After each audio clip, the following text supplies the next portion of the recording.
మన ప్రభును రక్షకుడైన యేసుక్రీస్తు పరిశుద్ధ కలిగిన నామములో ఈ ఆరాధనకు కూడి వచ్చిన మీ అందరికీ నా యొక్క హృదయపూర్వకమైన వందనాలండి. అందరికి వందనాలు. గత 14-15 నెలల నుంచి మనము ఒక అంశం మీద చెప్పుకుంటూ వస్తున్నాము, సంఘం గురించి. ఈ సంఘం అనే అంశం మీద మీకు చెప్పుకుంటూ వచ్చాను, కానీ ఈ వారం కొద్దిగా బ్రేక్ వేస్తాను. వచ్చే ఆదివారం నుంచి ఇంకా కొన్ని పాయింట్లు ఉన్నాయి, వచ్చే ఆదివారం నుంచి చెప్తాను సంఘం గురించి. ఈ ఆదివారం దేవుడు నా మనసులో పెట్టిన ఒక అద్భుతమైన వాక్యాన్ని పూట మనం విందాం. అందరూ కూడా బైబిల్ తెరిచి కీర్తనల గ్రంథం 22వ కీర్తన మొదటి వచనం. నా దేవా నా దేవా, నీవు నన్నేలా విడనాడితివి, నన్ను రక్షింపక నా ఆర్తధ్వని వినక నీవేళ దూరముగా నున్నావు. చాలు, అందరు వినండి, ఇంకా శ్రద్ధగా ఆలకించండి. చదువుబడిన ఈ వాక్యాన్ని ఒకసారి మన హృదయంలో గ్రహించినట్లయితే, మన మనసులో గ్రహించినట్లయితే ఈ వాక్యం మనకు అర్థమవుతుంది. ఈ 22వ కీర్తన ఎవరు రాశారు అయ్యా అంటే దావీదు గారు రాశారు. ఎవరండి? దావీదు గారు రాశారు. దావీదు రాసే ప్రతి ఒక్క కీర్తనల్లో ఎంతో అనుభవపూర్వకంగా ఆయన రాశారు. ఎంతో ఆయన బాధలలో కొన్ని రాశాడు, పశ్చాత్తపడుతూ కొన్ని రాశాడు, అని రకరకాలుగా రాశాడు. ఇక్కడ ఏమంటాడంటే, నా దేవా నా దేవా, నీవు నన్నేలా విడనాడితివి, నన్ను రక్షింపక నా ఆర్తధ్వని వినక నీవేలా దూరమైతివి అంటాడు. ఈరోజు అంశం పేరేమిటో తెలుసా? దేవా నీవేళ నాకు దూరముగానున్నావు. చెప్పండి, నేను చెప్పినట్లు మీరు చెప్పండి, నేను చెప్పినట్లు మీరు చెప్పండి. దేవా నీవేళ నాకు దూరముగా ఉన్నావు. వినండి, దేవుడు కొందరికి ఎందుకు దూరంగా ఉంటాడు? ఎవరైనా మాకు దేవుడు దూరంగా ఉంటే మంచిది అనేవాళ్ళు ఎవరైనా ఉన్నారా? ఎవరు లేం. మనం అందరం కూడా దేవుడు మనకు దూరంగా ఉండకూడదు, ఆయన మనకు దగ్గర ఉండాలి, మనకి సమీపముగా ఉండాలి. మన కష్టాలు వచ్చినప్పుడు ఆయన ఆదుకోవాలి, బాధలలో మనకు తోడై ఉండాలి, ఇరుకులు ఇబ్బందుల్లో దేవుడు మనల్ని ఆదుకోవాలని మనం ప్రతి ఒక్కరు కూడా కోరుకుంటాం. కానీ దావీదు చేసిన ఈ ప్రార్థనలో ఏమంటాడంటే, దావీదు ఎందుకు ఈ మాట అన్నాడు అంటే, ఒకప్పుడు దేవుడు దావీదుకు అంత దగ్గరగా ఉన్న దేవుడు దావీదును వదిలి దూరంగా వెళ్ళడానికి గల కారణం ఏమిటి అని మనం ఆలోచన చేస్తే, ఇక్కడ దావీదు ఒక స్థానంలో మనల్ని పెట్టుకోండి. దావీదేమన్నాడు? నువ్వు నాకేలా దూరంగా ఉన్నావు అన్నాడు. ఇప్పుడు మనల్ని పెట్టుకోండి దావీదు ప్లేస్లో. దేవా నాకెందుకు దూరంగా ఉన్నావు అని ఒకసారి మనం పరీక్షించుకోండి. ఎందుకు దూరంగా ఉంటాడు దేవుడు? లోకంలో ఒక సామెత ఉంటుంది. దేవుడు లోకంలో ఒక సామెత ఏముంటుందంటే, దుష్టులను చూసి దూరంగా ఉండమంటారు, అంతే కదా? అంటే ఎందుకు దూరంగా ఉండాలి? ఈ దుష్టుడెవరు? అందుకే ఆ మాట కూడా రాబడి ఉంటుంది. చదవండి, సామెతల గ్రంథం 15వ అధ్యాయం 29వ వచనం. భక్తిహీనులకు యెహోవా దూరస్తుడు, నీతిమంతుల ప్రార్థన ఆయన అంగీకరించును. హల్లెలూయా చెప్పండి, గట్టిగా హల్లెలూయా చెప్పండి. అంటే దేవుడు ఎవరికి దూరంగా ఉంటాడంటే, ఒకటి భక్తిహీనులకు దేవుడు దూరంగా ఉంటాడంట. ఎవరికి చెప్పండి? ఎవరికి? భక్తిహీనులకు దేవుడు దూరంగా ఉంటాడు. ఎందుకు భక్తిహీనులకు దేవుడు దూరంగా ఉంటాడంటే, వీళ్ళు భక్తులే కానీ పనికిరాని భక్తి. ఏ భక్తిది? పనికిరాని భక్తి. బాప్తిసం తీసుకున్నావు, ఎందుకు తీసుకున్నావో తెలీదు. దేవుని నమ్ముకున్నావు, ఏంటికి నమ్ముకున్నావో తెలీదు. మందిరానికి వస్తున్నావు, ఏంటికి వస్తావు నీకే. పాటలు పాడుతున్నావు, ఏంటికి పాడతావు నీకే తెలీదు. ప్రార్థన చేస్తున్నావు, ఏంటికి చేస్తున్నావు నీకే. కొంతమంది ఎంత ప్రార్థించినా, ఎంత మందిరానికి వచ్చినా, ఎంత దేవుని వేడుకున్నా, ఎంతవారు దేవునికి దగ్గర అవ్వాలని చూసినా దేవుడు ఎందుకునంటండి వారిని చూసి దూరంగా ఉన్నాడంట. ఎందుకో తెలుసా? నువ్వు చేసే ప్రార్థనలో నువ్వు చేసే ప్రార్థనలో భక్తిహీనత ఉంది. నువ్వు పాడే పాటలో ఒక భక్తిహీనత ఉంది. నువ్వు మందిరానికి వచ్చే విషయంలో నీకు భక్తిహీనత ఉంది. దేవుని నమ్ముకున్న దాంట్లో నీకు భక్తిహీనత ఉంది. అందుకే భక్తిహీనుల ప్రార్థన దేవుడు ఆలకించడం వాళ్ళకు దూరంగా ఉంటాడు. నీతిమంతుల ప్రార్థన దేవుడు వింటాడంట. చాలామంది దేవుడు మాకు దగ్గరుండాలి, దేవుడు మాకు దగ్గరుండాలి, దేవుడు మాకు తోడే ఉండాలని కోరుకుంటాడు. కానీ దేవుడేమో వాళ్ళకి దూరంగా ఉంటాడంట. అక్కడే కీర్తన గ్రంథం 10వ కీర్తన 1వ వచనం చదవండి. యెహోవా, నీవెందుకు దూరముగా నిలుచుచున్నావు? ఆపత్కాలంలో నీవెందుకు దాగి ఉన్నావు? చూడండి, ఈయన ఒక ఆయన అంటాడు కదా, ఏమంటాడు ఈయన కూడా? దేవా, నీవెందుకు నాకు దూరంగా ఉన్నావు? ఆపదలలో ఆపత్కాలంలో నువ్వెందుకు దాగి ఉన్నావు ప్రభువా అంటాడు. నిజమే దేవుని బిడ్డలారా, బాగా మీరు వినండి, మీకు అర్థమవుతుంది. ఎప్పుడైనా మీకు మీరుగా మనసాక్షిని తలుసుకొని హృదయం మీద చేతులు పెట్టి చెప్పండి, ఎప్పుడైనా ఇట్లా ఆలోచన చేశారా? ఏమని? దేవా, ఎందుకు నాకు దూరంగా ఉన్నావు నాయనా అని అడిగారా? నిజం చెప్పండి, ఎవరైనా అడిగారా? ఆలోచన చేశారా? ఇవి ఆలోచన చేయరు. కొంతమందికి ఎంత ప్రార్థన చేస్తారు, ఎంత ఉపవాసం ఉంటారు, ఎంత దేవుని మందిరానికి అన్నీ వస్తారు, అన్నీ చేస్తారు, కానీ దేవుడు ఎందుకు వాళ్ళకి దూరంగా ఉంటాడు? ఎందుకు తెలుసా? ఒక మానవుడు మనిషే ఆ వ్యక్తితో మాట్లాడేదానికంటే ఒక దూరంగా ఉండేది మేలు అనుకుంటాడు సాధారణంగా. ఎందుకు ఇట్లా అనుకుంటాడంటే మనం జీవించే ప్రవర్తన బట్టి, మన నోరుకు బాగలేకుండా, మన చూపు బాగలేకుండా, మన హృదయం బాగలేకుండా, మన ప్రవర్తన బాగలేకుండా ఉంటే అట్లాంటి వాళ్ళకు ఒక మనుషుడే దూరంగా ఉండాలనుకుంటాడు. మరి మనం ఎంత ప్రార్థన చేసినా, ఎంత ఇది ఉన్నా, ఎంత దైవభక్తులమని అనుకున్నా, ఎంత భక్తులమని అనుకున్నా కూడా మరి మనకెందుకు దూరంగా ఉన్నాడు అంటే దానికి కారణం ఒకటి, భక్తిహీనులకు దేవుడు దూరంగా ఉంటాడు.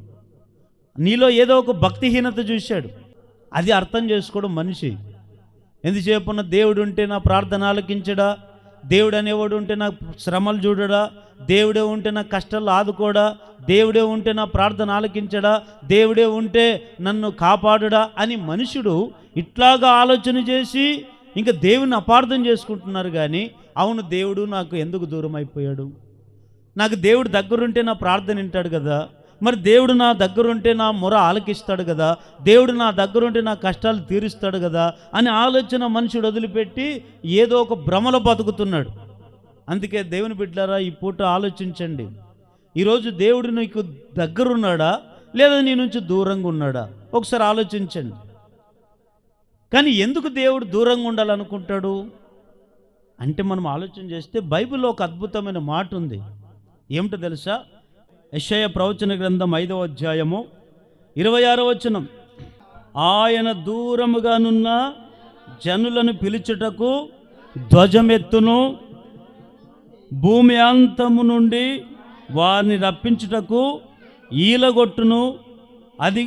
అదిగో వారు త్వరపడి వేగముగా వచ్చుచున్నారు. హల్లెలూయా చెప్పండి, గట్టిగా హల్లెలూయా అని చెప్పండి. కొంతమందిని దేవుడు ఏం చేస్తారంటే ఈలగొట్టి పిలుస్తాడంట.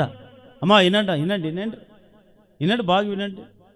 దేవుడు ఏం చేస్తాడంటే కొంతమందిని ఈలగొట్టి పిలుస్తాడు అంటాడు. ఇట్లా ఈల వస్తుంది లేదు, నాకు రాదులే, మీకు భలే వస్తుంటుంది. మరి ఈలే అంటుంటాడు, నాకే రాదే. దేవుడు కూడా ఈల వేస్తాడు, ఈల వేసి అని పిలుస్తాడు. ఒకసారి ఈల ఎప్పుడైతే కొడతాడో ఈ ఈల కొట్టిన వెంటనే ప్రజలు ఏం చేయాలి? ఇది నా దేవుడే పిలిచాడు కదా, కానీ నువ్వు పరిగెత్తుకొని రావాల వద్దా? ఎవరిని పిలుస్తాడు తెలుసా? దేవునికి ఎవరైతే దూరంగా ఉంటాడో, దేవునికి ఎవరైతే దూరంగా బతుకుతారో, దేవునికి ఎవరైతే దూరంగా నిలిచి ఉంటారో అలాంటి వారిని దేవుడు ఈలగొట్టి పిలుస్తాడు. ఈలగొట్టి పిలిచినప్పుడు నువ్వు ఏం చేయాలి తెలుసా? ఆ ఈల ఏమిటో తెలుసా? దాని అర్థం ఏమిటంటే ఆ ఈల దేనికి సాదృశ్యమై ఉందంటే స్వరానికి సాదృశ్యం. దేనికి? ఎవరి స్వరము? దేవుని స్వరం. దేవుడు నిన్ను పిలుస్తాడు. ఎట్లా పిలుస్తాడు? మనుషులు పెట్టి పిలిచేది కాదు ఇది. దేవుడేమో కొన్నిసార్లు పిలుస్తాడు. ఎట్లా పిలుస్తాడంటే సేవకుల ద్వారా పిలుస్తాడు అంటారు. ఆ పిలుపుకు లోబడి నీవు నీ కుటుంబం అంతా కూడా విధేయత చూపించి దేవుని మందిరానికి రాగలిగితే నీవు వచ్చిన నీ వెంటనే దేవుడు కూడా నీకు దగ్గరైపోయి నీకు నీ జీవితంలో ఏ మేలులు చేయాలని కోరుకుంటావో ఆ మేలులు చేయాలని ఆశపడతాడు. నీకు ఎంత ఈలగొట్టి పిలిచినా, దేవుడు ఎంత నిన్ను స్వరమెత్తి అరిచి పిలిచినా నీవు దేవుని దగ్గరికి రాకపోతే దేవుడు నీ దగ్గరికి రాలేడు. అందుకని యాకోబు రాసిన పత్రిక తర్వాత మీరు చదువుకోండి. ఆయన అంటాడు, దేవుని యొద్దకు రండి, అప్పుడు ఆయన మీ యొద్దకు. ఎప్పుడు వస్తాడు దేవుడు మన యొద్దకి? అర్థమవుతుందో లేదని చెప్పేది. దేవుడు ఎప్పుడు వస్తాడు మన దగ్గరికి? మనము దేవుని దగ్గరికి వచ్చినప్పుడు దేవుడు మన దగ్గరికి వస్తాడు, అంతే కదా. ఈరోజు కొంతమందికి రివర్స్ అయిపోయారు. ఏమిటో తెలుసా? అమ్మా చర్చికి రండి అమ్మా అంటే కొంతమంది చెప్పే మాటలు ఎట్లుంటే తెలిసే మాటలు. సార్ చర్చికి వచ్చినా చర్చికి వచ్చినా దేవుడు అక్కడే ఉండడయ్యా. చర్చిలో నోటి దేవుడు ఉండడు. ఎక్కడుంటాడో? నా మదిలో ఉంటాడు. ఇక్కడున్నా నా మనసులోనే ఉంటాడు దేవుడు. మన హృదయం బాగుంటే మనకే నీతులు చెప్తుంటారు కొంతమంది. శుద్ధ ఆలయంలో దేవుడు ఉన్నాడని బైబిల్ చెప్తుంటే మనిషి ఏమంటున్నాడు తెలుసా? మందిరానికి రండి అంటే మన మదిలోనే ఉంటాడు, అక్కడికే రావాలా అనేవాళ్ళు కూడా ఉన్నారు. ఇలాంటి వాళ్ళంతా ఎవరు తెలుసా? సాతాను సంబంధులు. హృదయంలో ఉంటాడంట. హృదయం బాగుందని ఎప్పుడైనా పరీక్షించావా? హృదయ పరిశోధన ఎప్పుడైనా చేసుకున్నావా? లేదు. దేవుని బిడ్డలారా ఒకసారి ఆలోచించండి. దేవుడు దూరంగా ఉన్న వాళ్ళని దేవుడు ఈలగొట్టి పిలుస్తాడు. ఈలగొట్టి పిలిచిన కొంతమంది రారు. దేవుని దగ్గరికి మనం వస్తే దేవుడు మన యొద్దకు వస్తాడు. అప్పుడు నీవేమైతే దేవుణ్ణి అడుగుతావో అవన్నీ కూడా దేవుడు అనుగ్రహించునుగాక. గట్టిగా ఆమేన్ చెప్పండి. కొంతమంది ఎంత ఈలేసి పిలిచినా కొంతమంది దేవుని దగ్గరికి రారండి. అందుకనే చాలాసార్లు ప్రభు బాధతో పిలిచాడు. కొన్నిసార్లు తమ ఆలోచన అనుసరించి చెడు మార్గం నడుచుకునే వారు వైపు నేను దినమల్ల చేతులు చాపి ఉన్నాను. రండి, ప్రయాసపడి భారు మోసుకున్న సమస్త జనులారు నా యొద్దకు రండి అంటున్నారుగా. దేవుడు పిలుస్తున్నాడు కానీ మనిషి మాత్రము ఎక్కడికి రావట్లేదు? దేవుని యొద్దకు రావట్లేదు. ఒక నాయకుల దగ్గరికి వెళుతున్నారు, పనికిరాని స్నేహాల కోరిక వెళుతున్నారు, పనికిరాని వాళ్ళ దగ్గరికి వెళుతున్నారు. కానీ పరమందున్న దేవుని దగ్గరికి మనుషుడు ఈరోజు రావడానికి ఇష్టపడట్లేదు. ఎందుకో తెలుసా? మనిషి యొక్క అల్ప విశ్వాసమే దానికి కారణం. మనిషి యొక్క బుద్ధిహీనత దానికి కారణం. మనిషిలో ఉండే భక్తిహీనత దానికి కారణం. కాబట్టి దేవుని బిడ్డలారా, భక్తిహీనులుగా మనం ఉండకూడదు, గర్వంగా మనం ఉండకూడదు. ఇంకా బైబిల్లో మనం చూసినట్లయితే గర్విష్ఠులకు కూడా దేవుడు దూరంగా ఉంటాడంట. ఎవరికి? గర్విష్ఠులకి. ఎప్పుడు గర్వమే. ఏం చూసుకుని గర్వము? తినేకుండదు, కట్టుకునే బట్ట ఉండదు, తినడానికి అన్నం ఉండదు, అయినా గర్వం మొదలుపెట్టడు. గర్వం మొదలుపెట్టరు కొంతమంది, అహంకారం మొదలుపెట్టరు కొంతమంది. ఎందుకో తెలుసండి? చూడండి, గర్వముతో బతుకుతున్న వారికి దేవుడు దూరంగా ఉంటాడు, భక్తిహీనులకు దేవుడు దూరంగా ఉంటాడు, అహంకారులకు దేవుడు మరీ దూరంగా ఉంటాడు. ఇంకొంతమందికి దేవుడు ఏం చేస్తాడు తెలుసా? పలుసార్లు దేవుడు పిలుస్తాడు. ఎంత పిలిచినా కొంతమంది ఎట్లున్నారు తెలుసా? సామెతల గ్రంథం 1వ అధ్యాయం 22, 23, 24 వచనాలు చదవండి. ఎట్లనగా, ఎవరంటే వీళ్ళు? జ్ఞానము లేని వారులారా, మీరు ఎన్నాళ్ళ మట్టుకు జ్ఞానం లేని వారుగా ఉంటారు? అపహాసకులారా, మీరు ఎన్నాళ్ళు అపహాస్యం చేసి ఆనందిస్తారు? బుద్ధిహీనులారా, మీరెన్నాళ్ళు జ్ఞానమును అసహించుకొందురు? నా గద్దింపు విని తిరుగుడి, ఆలకించుడి. నా ఆత్మను మీ మీద కుమ్మరించుదును, నా ఉపదేశమును మీకు తెలిపెదను. నేను పిలువగా మీరు వినకపోతిరి, నా చేయి చాపగా ఎవరునూ లక్ష్య పెట్టక పోయిరి. నేను చెప్పిన బోధ ఏమీ మీరు వినక త్రోసివేసితిరి. నేను గద్దింపగా లోబడకపోతిరి. చూడండి, ఇక్కడ ఇది ఎంత అద్భుతమైన మాట కదా. దేవుడు చాలాసార్లు మనల్ని పిలిచాడు, సేవకుల ద్వారా ప్రయాసపడ్డాడు, ఎన్నిసార్లు ప్రయాసపడినా, ఎంత బోధ చేసినా, ఎంత దేవుని వాక్యంతో గద్దించినా, ఎంత దేవుడు వారిని పురిగొల్పాలని, దేవుని దగ్గరికి రప్పించాలని ఎంత దేవుడు ప్రయాసపడినా, ఏమంటే మనుషులు ఎట్లున్నారు తెలుసా? జ్ఞానం లేని వారి వలె ఉన్నారంట, అపహాసకులాల వలె ఉన్నారంట, తిరుగుబాటు చేసేవారిలాగే ఉన్నారంట. అందుకని ఆ మాట అంటాడు, మీరు ఎన్నాళ్ళ మట్టుకు అపహాస్యం చేస్తారు, మీరు ఎన్నాళ్ళ మట్టుకు నా నామాన్ని దూషింపజేస్తారు, మీరు ఎన్నాళ్ళ మట్టుకు జ్ఞానం లేని వాళ్ళుగా ఉంటారు. చూడండి, జ్ఞానం కలిగిన వాళ్ళు ఉన్నారు భూమి మీద, జ్ఞానం లేని వారుగా ఉన్నారు. కానీ ఇద్దరికి తేడా ఏమిటంటే, జ్ఞానం కలిగిన వాడు అన్నిటినీ సమకూర్చుకుంటాడు, జ్ఞానం కలిగిన వారు అన్నిటినీ పోగొట్టుకోకుండా వాటిని కాపాడుకుంటారు. కానీ జ్ఞానం లేని వాళ్ళైతే అన్ని పిచ్చి పిచ్చి పిచ్చి పిచ్చి చేసుకొని పోతుంటారు, ఏదో వాళ్ళకి తోచినట్టుగా వారు ఆలోచన చేసినట్టుగా ఉంటారు. కొంతమంది అపహాస్యం చేస్తారు. ఏంటి అపహాస్యం? ఎట్లా చేస్తారు? మందిరానికి ఎవరైనా బాగా లోకం నుంచి మారి దేవుని మందిరానికి వచ్చి చక్కగా తెల్లబట్టలు వేసుకొని దేవుని మందిరానికి వచ్చి బాగా దేవునిలో ఎదగాలని ఆశతో ఉన్నప్పుడు కొంతమంది అపహాస్యం చేస్తుంటారు. అట్లాంటి వాళ్ళు కూడా ఉన్నారు. ఏం మొన్న మారి మనకే అనేవాళ్ళు ఉంటారు. కొంతమంది చూడండి రకరకాలు కనపడుతున్నారు. వీళ్ళంతా కూడా ఎక్కడున్నారంటే సంఘంలోనే ఉంటుంటారు. కొంతమంది దేవుని బిడ్డలు ఇది కాదు, దేవుని అపహాసం చేయకూడదు, మనుషుల్ని ఎవరిని అపహాసము చేయకూడదు, జ్ఞానం లేని వారి వలె మనము సంఘంలో ఉండకూడదు. అట్లాంటి వాళ్ళకి ఎవరు దూరంగా ఉంటాడంటే మనుషులు కాదు, ఏకంగా నువ్వు నమ్ముకున్న దేవుడే నీకు దూరంగా ఉంటాడు.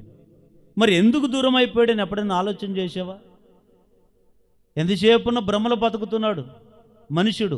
అది కాదండి, మనము దేవుడు ఎంత సమీపముగా ఉంటే, ఎంత దగ్గర దేవుడు మనకుంటే అన్ని గొప్ప కార్యాలు మనం చూచుదుముగాక. సంసోను ఉన్నాడు, దేవుడు ఆయనకి దగ్గరున్నంత వరకు, తోడే ఉన్నంత వరకు ఏమండి మనుషులు చంపాడు. 3000 మందిని ఒకసారి చంపాడు, సింహాలను చంపాడు. ఏమండి అది గాడిద ఎముక తీసుకొని 3000 మందిని చెప్పాడు, ఒకసారి 1000 మందిని చెప్పాడు. దేవుడు సమీపముగా ఉన్నంత వరకు, దేవుడు తోడుగా ఉన్నంత వరకు సంసోన్ని ఎవరు జయించలేదు. ఎప్పుడైతే సంసోను దేవుని మాటకు అవిధేయత చూపించాడో, సంసోను ఎప్పుడైతే స్త్రీల వ్యామోహంలో పడిపోయి, ప్రేమ దోమని పడిపోయి, సంసోను ఎప్పుడైతే దేవుని ఆజ్ఞలకు దూరం అయిపోయాడో, దేవుడు విడిచిపెట్టినట్లు కూడా సంసోనికి తెలియదంట. చూడండి, కొన్నిసార్లు కొంతమంది సాక్ష్యాలు చెప్తుంటారు, అయ్యా అప్పుడు నేను మోకరించి ప్రార్థన చేస్తే దేవుడు వెంటనే నా జీవితంలో మేలులు చేసేవాడు, నేను ఉపవాసం ఉండి ప్రార్థన చేస్తే వెంటనే నాకు రోగం బాగయ్యేది, నేను దేవుని కొరకు ఏదైనా ప్రార్థన చేస్తే దేవుడు వెంటనే నా జీవితంలో అద్భుతాలు చేసేవాడు, కానీ నేను ఇప్పుడు ఎంత ప్రార్థన చేసినా దేవుడు నా ప్రార్థన వినట్లేదయ్యా అనేవాళ్ళు లేరంటారా? ఎంత దేవునికి నేను ప్రార్థన చేసినా, దేవునికి ఎంత నేను అర్పణ ఇచ్చినా దేవుడు నాకు ఏ మేలు చేయట్లేదయ్యా అని అనేవాళ్ళు లేరంటారా? అలా మనుషులు చెప్పేదానికంటే ఒక్కసారి మనం పరీక్షించుకుందాం. ఒకవేళ మనలో ఏదైనా లోపం ఉందేమో, ఆ లోపం ఉండడం వల్ల దేవుడు మనకు దూరం అయిపోయాడేమో, అందుకు మనం ఆలోచన చేద్దాం. కానీ దేవుడు మనకి ఎప్పుడు దూరంగా ఉండకూడదు. కానీ దేవుడు మనకు దూరం అయితే మనలో ఆ పుట్టికే ఒక దరిద్రం. కాబట్టి ఈరోజు మనందరికీ కూడా దేవుడు దగ్గర ఉండాలా వద్దా? వినండి, దేవుడు ఎప్పుడే కానీ మనకు దూరంగా ఉండకూడదు. దేవుడు మనకి ఎట్లుండాలి? దగ్గర ఉండాలి. చదవండి, యెషయా ప్రవచన గ్రంథం 55వ అధ్యాయం 6వ వచనం. నీకు దొరుకు కాలమందు ఆయనను వెదుకుడి, ఆయన సమీపములో ఉండగా ఆయనను వేడుకొనుడి. హల్లెలూయా చెప్పండి గట్టిగా. చూడండి, ఈయన యెషయా ఏమంటాడు తెలుసా? అధ్యాయంలో రాస్తూ, యెహోవా మీకు దొరుకు కాలమున ఆయన వెదకండి, సమీపముగా ఉన్నప్పుడే మీరు ఆయన్ని వేడుకునండి. సమీపం అంటే అర్థం ఏమిటి చెప్పండి? సమీపం అంటే అర్థం ఏమిటి? దగ్గరగా ఉండడం. సమీపం కంటే దగ్గర ఉండడం. కొంతమంది మనుషులు దూరం అయితే చాలా బాధపడతారు కదా, దేవుడు దూరం అయితే కొంతమంది బాధపడరు. ఇంత కూడా వాళ్ళకి లెక్కలేదు. దేవుని బిడ్డలారా, ఒకటి గుర్తుపెట్టుకుందాం. ఈ ప్రభు బల్ల ఆరాధనలో మనం ఒకటే గుర్తుపెట్టుకోవాలి, ఏమిటంటే దేవుడు మనకి ఎప్పుడు దగ్గరగా ఉండాలి, దేవుడు ఎప్పుడు మనకు సమీపముగా ఉండాలి. ఎవరికైతే దేవుడు సమీపముగా ఉంటాడో, ఎవరికైతే దేవుడు దగ్గరుంటాడో వారి జీవితంలో దేవుడు అద్భుతాలు ఆశ్చర్యకార్యాలు చేయడం మొదలు పెడతాడు. ఒకవేళ నువ్వెంత దేవునికి దూరంగా ఉంటే అంత దేవుడు నీకు దూరంగా ఉంటాడు. కాబట్టి ఈరోజు మనము ఏం కోరుకుందాం తెలుసా? మనమందరం ప్రభువా నువ్వు నాకు దగ్గర ఉండవు. ఒకవేళ నన్ను దూరము వదిలి వెళ్ళిపోయావేమో, ఒకప్పుడు నువ్వు నా దగ్గర ఉన్నావు, ఇప్పుడు నేను నడిచే ప్రవర్తన బట్టి, నేను మాట్లాడే మాటలను బట్టి, లేదా నా జీవితంలో ఏదైనా చేదైన వేరును బట్టి ఒకవేళ నిన్ను దూరం అయిపోయావో ఒకసారి మనం ఆలోచన చేద్దాం. మరి దేవుడు ఎవరికి దగ్గర ఉంటాడు? మరి ఏం చేస్తే దేవుడు మనకు దగ్గర అవుతాడో ఒక 3 మాటలు చెప్పిన నిమిషంలోకి వెళదాం. మొదటి మాట చదవండి, 145వ కీర్తన 18వ వచనం.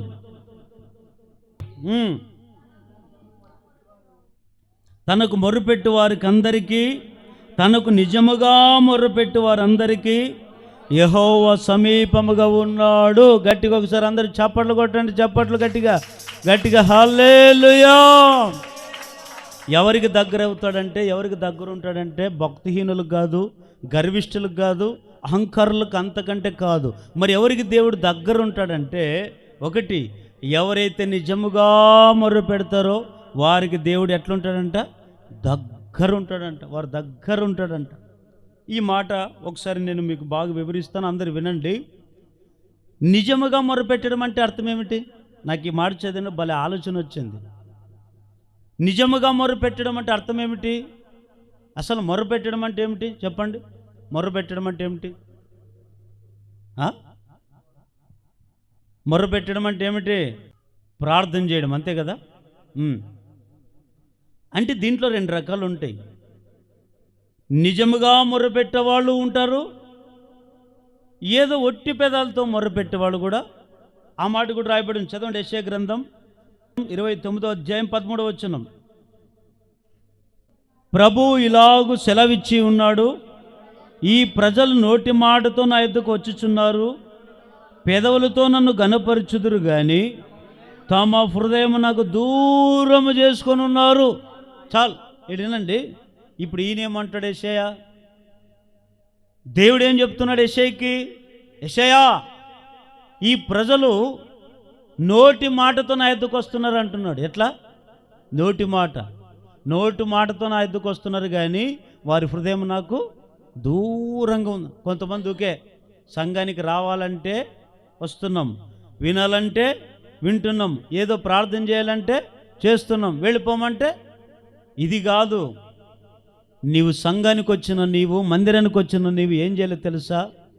ముందుగా నీవు సంఘానికి వచ్చి, అందుకే ప్రసంగ గ్రంథంలో ఉంటుంది, నీవు మందిరంకు వెళ్ళినప్పుడు నీ ప్రవర్తన జాగ్రత్త చూసుకొని వెళ్ళి మందిరానికి వచ్చే ప్రతి ఒక్క బిడ్డ మోకాళ్ళుంచి నిజముగా మొరుపెట్టాలి. కానీ కొంతమంది ఒట్టి పెదాలతో మొరుపెడుతుంటారు. మొరుపెట్టండి 2 రకాలు అన్నాను. మనసుతో ప్రార్థన చేసేవాళ్ళు వేరే ఉంటారు, నోటి మాటతో ప్రార్థన చేసేవాళ్ళు కొంతమంది ఉత్తుత్తు పెదాలు ఓకే, ఏదో ప్రార్థన చేయాలంటే ఒక ప్రార్థన చేస్తుంటారు, కానీ వారు ఏదో ఎక్కడో మనసుతో ప్రార్థన చేస్తుంటారు. కానీ ఎవరికి దేవుడు దూరంగా ఉంటాడంటే, ఒట్టి పెదాలతో ప్రార్థన చేసేవారికి దేవుడు దూరంగా ఉంటాడు. మరి ఎవరికి దగ్గర ఉంటాడంటే, ఒకటి నిజముగా దేవుని దగ్గర ఎవరైతే హృదయాన్ని దగ్గరకు ఉంచుకొని ప్రార్థన చేస్తారో, హృదయంతో గ్రహించుకొని ప్రార్థన చేస్తారో అట్లాంటి వాళ్ళకి దేవుడు దగ్గర ఉంటాడంట. అద్భుతాలు జరుగుతున్నాయి మన జీవితంలో. ఎందుకు జరగట్లేదు? అక్కడే మనం ఆలోచించాలి. మనం ఒట్టి పెదాలతో దేవుని ఆరాధిస్తున్నాం, ఒట్టి పెదాలతో మనం ప్రార్థిస్తున్నాం, ఒట్టి పెదాలతోనే దేవుణ్ణి దగ్గరికి వెళుతున్నాం, కానీ మన హృదయం దేవునికి దూరంగా ఉందని ఎప్పుడైనా ఆలోచన చేశారా? లేదండి. కానీ మనం ఎట్లా చేయాలని తెలుసు? దేవుడు దగ్గరగా ఉండాలంటే, ఒకటి ఎవరైతే నిజముగా మొర్రపెడతారో వారికి దేవుడు దగ్గరగా ఉంటాడంట. దగ్గరగా ఉండి ఏం చేస్తాడు? నీ మొరను దేవుడు ఆలకించునుగాక, నీ ప్రార్థన దేవుడు ఆలకించునుగాక. కొంతమంది ప్రార్థన చేసేటప్పుడు దేవుడు పక్కన ఉండాలని తెలియదు కొంతమందికి. మీరు ఇన్నిసార్లు ప్రార్థన చేశారు కదా, ఎప్పుడైనా దేవుడు పక్కనున్నట్లు చూశారా? నిజం చెప్పండి, పక్కన మా దగ్గర ఉన్నాడు అన్నట్లు ఎవరైనా చూశారా? లేదా? చూడలేదు. మీరు చూడలేదు ఎవరు? కానీ ప్రార్థన చేసేటప్పుడు ఒకటి దేవుడు పక్కనే ఉంటాడంట. అది కొంతమందికి తెలియక వాక్యం చెప్పుతప్పుడు బయటికి లేచిపోవడాలు, ఆరాధన చేసినప్పుడు బయటికి లేచి తిరుగులు లోపలికి బయటికి తిరుగుతూ ఇట్లా కాలక్షేపం చేస్తూ వెళ్ళిపోతారు. అట్లాంటి వాళ్ళు జీవితంలో మీరు ఎంత అట్లాంటి ప్రార్థన చేసినా మీ ప్రార్థన ఆలకించడు. మనం ప్రార్థన చేసేటప్పుడు మొర్ర పెట్టేటప్పుడు దేవుడు మన పక్కనే ఉంటాడు, కానీ కనబడడు. ఇది నా సొంతంతో చెప్పే మాట కాదు, బైబిల్ చెప్పే మాటే. చదవండి, ఆ మాట కూడా రాయబడి ఉంటుంది. యోబు గ్రంథము 9వ అధ్యాయము 11వ వచనం. ఆయన నా సమీపమున అంటే దగ్గర గడిచిపోచున్నాడు, కానీ నేను ఆయనను కనుగొనలేదు. నా చెరువున అంటే నా పక్కనే పోచున్నాడు, కానీ ఆయన నాకు కనబడడు. గట్టిగా హల్లెలూయా చెప్పండి, గట్టిగా హల్లెలూయా. చూడండి, ఈయన ఏమంటాడు యోబు, అనుభవం యోబుకి. ఇదిగో ఆయన నేను మొర్ర పెడుతున్నప్పుడు నా సమీపముగా పోతున్నాడు, కానీ నేను ఆయన్ని కనుగొనలేదు. నా చెరువునంటే నా పక్కన పోచున్నాడు, కానీ ఆయన నాకు అంటే ఇప్పుడు మనము సంఘానికి వచ్చిన, దేవుని మందిరానికి వచ్చిన వెంటనే మనం మొరపెడుతున్నప్పుడు మన పక్కనే ఉంటాడు దేవుడు. మన పక్కనే ఉండి మన మొరను ఆలకిస్తాడు. ఈ వ్యక్తి దేని గురించి మొరపెడుతున్నాడు? తన వ్యాధి కొరక, తన రోగాల కొరక, తన కష్టం కొరక, లేదా సంతానం కొరకు మొరపెడుతుందా, లేదా అప్పుల సమస్యతో పడుతూ నాకు మొరపెడుతూ, ఇవన్నీ కూడా మనం చేసే ప్రతి ప్రార్థన దేవుడు చెవియోగ్య ఆలకిస్తాడంట. మరి అని మనకు కనబడుతున్నాడా? కనబడడు. కనబడుకోకుండానే మన పక్కనే ఉంటాడు. అది మనకు అర్థం కాక ప్రార్థన చేసే ఓపిక లేక, మందిరంలో కూర్చునే ఓపిక లేక కొంతమంది కాలాక్షేపం చేస్తూ ఉంటున్నారు. అందుకే దేవుడు కొన్నిసార్లు దూరంగా ఉంటాడు. కాండంలో అక్కడ ఒక మాట రాయబడి ఉంటుంది. వీళ్ళు ఎవరి గురించి రాయబడి ఉంటుందంటే, ఇశ్రాయేలు ప్రజలు. చాలాసార్లు విన్నారు, మరొకసారి ఆ సందర్భాన్ని మీకు గుర్తు చేస్తాను, వినండి. ఇశ్రాయేలు ప్రజలు ఐగుప్తు దేశంలో బానిసకు బ్రతుకుతున్నప్పుడు వారందరూ కూడా వెట్టి చాకరీ చేస్తున్నారు. ఇటుకలు మోస్తున్నారు, రాళ్ళు మోస్తున్నారు. ఆ ఫరో కింద ఎంత వెట్టి చాకరీ పనిచేసినా ఆ కసాయిగా ఉండేటువంటి పశులాగా ఉన్నటువంటి ఆ ఫరో హృదయం కఠినమైన మనసుతో ఉన్నాడు కనుక, వీళ్ళు ప్రజలు నా ఎద్దో ఉన్నారు కదా, వీళ్ళకి ఇంత అన్నం పెడదాం, వీరికి కట్టుకోవడానికి బట్టలు ఇద్దాం, వీరు ఆకలి దప్పులు తీరిద్దాం, వీరికి క్షేమస్థితిని చూసుకుందామనే ఆలోచన ఇంత కూడా లేదు. ఎట్లాంటి వాడంటే ఫరో వెట్టి చాకరీ పని చేసుకుంటాడు, కానీ వారికి ఏ సహాయం చేయడండి. వీళ్ళు ఏం చేశారు తెలుసా? దీవారాత్రములు దేవునికి మొరపెట్టారంట. రాత్రింబగళ్ళు దేవునికి మొరపెట్టారు. దేవా యెహోవా, ఈ ఫరో మమ్మల్ని ఏలుతున్నాడు, కానీ మా కడుపు నిండి అన్నం పెట్టడు, కట్టుకోవడానికి బట్టలు ఇవ్వడు, మా క్షేమస్థితిని చూసుకోడు. నీవే మా దేవుడు, నీవు తప్ప మాకెవరు లేరు నాయనా, ఈ కష్టాల నుంచి విడిపించు, ఈ బానిస బ్రతుకు నుంచి విడిపించు అని మొరపెట్టిన వెంటనే వాళ్ళు ఒకరోజు మొరపెట్టింది కాదండి, 100 సంవత్సరాలు దేవునికి మొరపెట్టారు. ఈరోజు ఒక అరగంట దేవునికి మనం మొరపెడదామంటే ఒకడు తప్పించుకొని పోతుంటారు. ఒక్కొరు ఒక అరగంట ప్రార్థన చేద్దామంటే సాకులు చెప్తూ తిరుగుతుంటారు కొంతమంది. కానీ వాళ్ళకు ఉండే సమస్యలు అలాంటివి. ఏ దేవుడు మాకు నమ్ముకున్న దేవుడు మమ్మల్ని విడిపిస్తాడు కదని ఒక విశ్వాసంతో వారు దీవారాత్రం దేవునికి మొరపెట్టినప్పుడు, నిర్గమకాండం 3వ అధ్యాయం 7వ వచనం, మరియు యెహోవా ఇట్లనెను, నేను ఐగుప్తులనున్న నా ప్రజల బాధను నిశ్చయముగా చూచితిని, పనులలో తమను కష్టపెట్టు వారిని బట్టి వారు పెట్టిన మొరను వింటిని, వారు దుఃఖములు నాకు తెలిసే ఉన్నవి. కాబట్టి ఐగుప్తుల చేతుల నుండి నేను వారిని విడిపించుటకును, ఆ దేశముల నుండి విశాలమైన మంచి దేశమునకు, అనగా కానానీయులకు, హిత్తీయులకు, అమోరీయులకు, పెరిజీయులకు, హివ్వీయులకు, యోబుషీయులకు నివాస స్థానమై పాలు తేనెలు ప్రవహించే దేశమునకు వారిని నడిపించుటకు దిగి వచ్చి ఉన్నాను. ప్రజలు ఏం చేశారు? ఒక్కరోజు కాదు మొర్రపెట్టింది, ఒక గంట కాదు, లేదా ఒక ఆదివారం ఒకటే కాదు, దీవారాత్రములు దేవునికి మొర్రపెడుతూ ఉన్నప్పుడు నిజముగా మొర్రపెట్టారు. వాళ్ళు నిజముగా మొర్రపెట్టారు. ఏదో ఒట్టి పెదలతో మొర్రపెట్టలేదు, ఒట్టి పెదలతో ప్రార్థన చేయలేదు. దేవునికి వారికి ఉండే హృదయాన్ని నీళ్లు కుమ్మరించినట్లుగా కుమ్మరించారు. వారి హృదయం అంత కఠినమైన హృదయంతో ప్రార్థన చేయలేదు. మెత్తటి మాంస హృదయంతో ప్రార్థన చేశారు. అందుకే దేవుడు ఏం చేసి వాళ్ళు దీవరాత్రం మొర్రపెట్టిన వెంటనే దేవుడు వారు పడుతున్న బాధలను చూశాడు. వారు మొరపెడుతున్న మొరను విన్నాడు. విని మోషే దగ్గరికి దిగి వచ్చి మోషేతో అంటాడు, మోషే, ఈ ఇశ్రాయేలు ప్రజలు పడుతున్న బాధ నేను చూశాను, వారు చేస్తున్న వెట్టి పనులు నేను చూశాను, వారు పడుతున్న వేదన నేను చూశాను. ఆ ఐగుప్తు దేశంలో ఫరో నుంచి నేను విడిపించడానికి నేను దిగి వచ్చున్నాను. చూడండి, వారు మొరపెట్టిన మొర ఆఖరికి పరలోకమున్న దేవుడే వారిని విడిపించడానికి భూమి మీదకి దిగి వచ్చాడు. ఈరోజు మనం కూడా మొరపెడితే దేవుడు దిగిరాడంటారా? మనం కూడా ప్రార్థన చేసి నిజంగా మొరపెడితే దేవుడు మన కొరకు దిగిరాడంటారా? దిగి వస్తాడు. ఇశ్రాయేలు ప్రజలకు దేవుడు వారు మొరపెట్టినప్పుడు వారికి దిగి వచ్చినట్లుగా నీవు నేను మొరపెడితే మన దగ్గర కూడా దేవుడు దిగి వస్తాడు. దిగి రావాలంటే నువ్వేం చేయాలి? ఒట్టి పెదాలతో ప్రార్థన చేద్దామా అన్నా? ఒట్టి పెదాలతో ప్రార్థన చేయొద్దు. ఎట్లా ప్రార్థన చేయాలి? మనము హృదయం దూరంగా ఉంచుకొని చేయకూడదు. దేవునికి ఎంత నీ హృదయం దగ్గరుంటే అంత దేవుడు నీకు అంత సమీపముగా ఉంటాడు. దేవుడు సమీపంగా ఉండాలంటే నీ హృదయము దేవుని ఎదుట సరైనదిగా ఉండాలి. బైబిల్లో దావీదు గురించి చెప్పాడు దేవుడు. సమూయేల్ దావీదు నా హృదయానుసారుడు అంటాడు. ఎందుకు ఆ మాట చెప్పాడు? అందరి ప్రవక్తల కంటే దేవుని మనసు ఎరిగిన వాడు ఎవరో తెలుసా? దావీదండి.